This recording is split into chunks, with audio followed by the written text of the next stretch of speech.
I did not anticipate making another video about a Paper Mario-like, since we just recently did a You Need to Play on Culebra and the Souls of Limbo. But sometimes a title just seems to nail it in every conceivable aspect, leaving me no choice but to share its glory with the world. Paper Mario fans be feasting, as they say.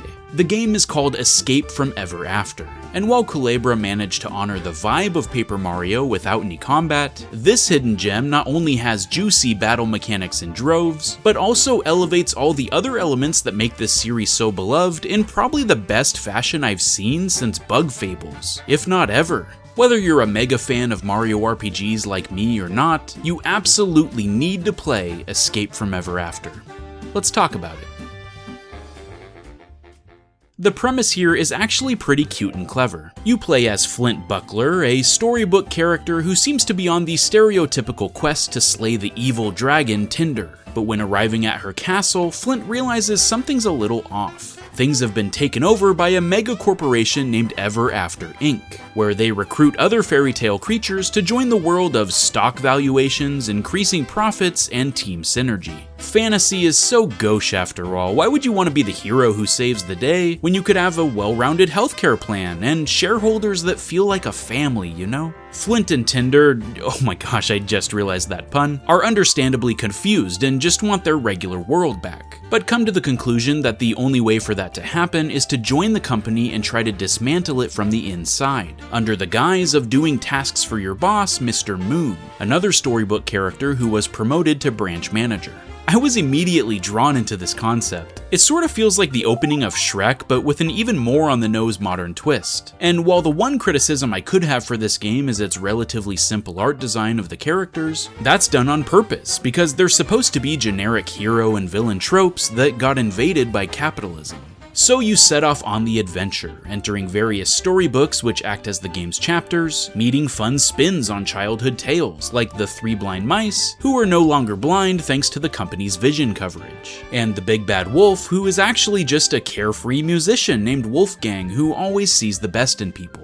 The first chapter plays out a humorous take on the 3 little pigs, but just when I thought the whole experience would be visiting basic bedtime stories, then I got to chapter 2, which appears to be a murder mystery themed book, but quickly turns into a Lovecraftian nightmare filled with deranged cult leaders, monsters chopping off their own heads, and summoning an emotionally misunderstood Cthulhu. I told you this game was awesome. Yeah, it pulls the rug out from under you pretty fast and shows that while its foundations feel simplistic, it's going to evolve into something all its own. The party members you gain along the way have all the charm and charisma you would expect from a Mario RPG cast, and all have special abilities outside of combat that can aid you in exploration and solving puzzles, like lighting things on fire or growing plants to make platforms. It was around this time that the tributes to the source material became too apparent to ignore. Hidden throughout the world are sun gems, which are essentially star pieces, that can be used to buy powerful badges, but here they're called trinkets. You're still getting 100 experience points, then leveling up health, magic, or badge points, and eventually you can unlock these stairs of success, which is exactly like the Pit of 100 Trials from Thousand Year Door. While there was a brief period where I found myself constantly saying, oh, so it's like that from the original games, it's not all a one-to-one rehash. Along your journey, you'll get certain outfits you can change into, and some will have special abilities, like the detective who can follow clues on the ground to points of interest, or the dapper suit that only certain characters will talk to because they're equally posh. There's also ink bottles, which are kind of like the shine sprites or super blocks, but instead of upgrading your partners, you can improve specific attacks that gain new attributes, like setting enemies on fire or hitting a wider range of baddies. And something I found especially gratifying was an item they added called Ember Stones. If you've played a lot of the original Paper Marios, you know that attack up and defense up badges are extremely broken.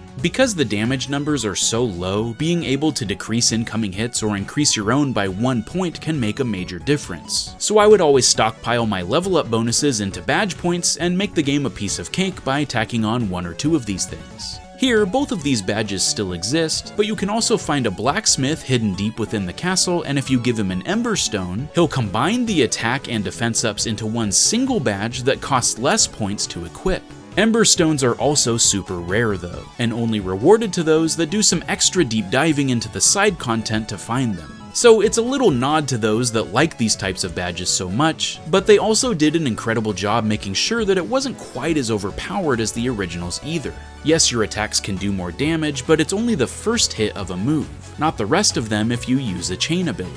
Also, when you level up, you can only add one single badge point instead of 3, so it's not as easy to stack multiple ones on a single character. That said, each party member has their own badge points, so you can give them to another partner as well and make an extra beefed up duo. In fact, the combat itself is the area I was most impressed with, and where the greatest innovations took place. One of my favorite aspects in Paper Mario was when the enemies had different states or power-ups, causing a basic attack to not be effective, like spikes on their head or added defense from a shell. You had to think outside the box and use the variety of abilities available to you in order to overcome. In this game, your foes can have shields that block all incoming attacks even if you're not targeting them directly. Tinder can burn down wooden shields, but sometimes they'll have metal ones. Luckily, Wolfgang's music can shoot through all enemy defenses and knock them to the back of the line. Some guys will stack on top of each other or have force fields making them immune unless you break the transmitter. Sometimes you'll get poisoned, which makes you weaker to attacks. Or in this encounter, if you let the boss's heart reach full health, he'll turn invincible and attack for 99 damage. So it's sort of like the Tubba Blubba fight if they combined both of these parts together.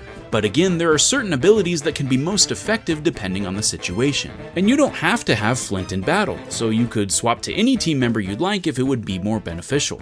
After the first turn, however, it costs synergy points to switch out, this game's equivalent of the star powers that refill over time. So you need to strategize and plan ahead to tackle each enemy formation. And solving that little mini puzzle was just as satisfying as the action commands and battles themselves. Truthfully, I would describe the entire package as satisfying. It tickled the part of my brain that loves the series it's trying to emulate in all the right ways, while still making things distinctive. Chapter 4 in particular utilizes all the partner abilities and knowledge you've gained to slowly unlock the puzzle box of the world and test your might. I have to give props to the music as well here, because at first it didn't necessarily strike my fancy, but it's been a few weeks since I've beaten it, and I still have most of the tunes stuck in my head throughout the day. Just an absolute earworm. There's a ton of little jokes and nods to the stories we know from childhood, and the company speak cliches we shake our heads at today, and they clearly had a ton of fun making as memorable of an adventure as they could. It's not too long, and there's just enough to do outside of the main missions to make it feel worth exploring. I scoured every inch of this world and found some hilariously unforgettable encounters in the process. I fear that too many people will overlook this one, so I had to make sure to give it its proper due. And I hope you'll decide to check it out yourself, because if you're anything like me, you may not want to escape from Ever After all. Thanks for watching. I'll see you next time. Stay frosty, my friends.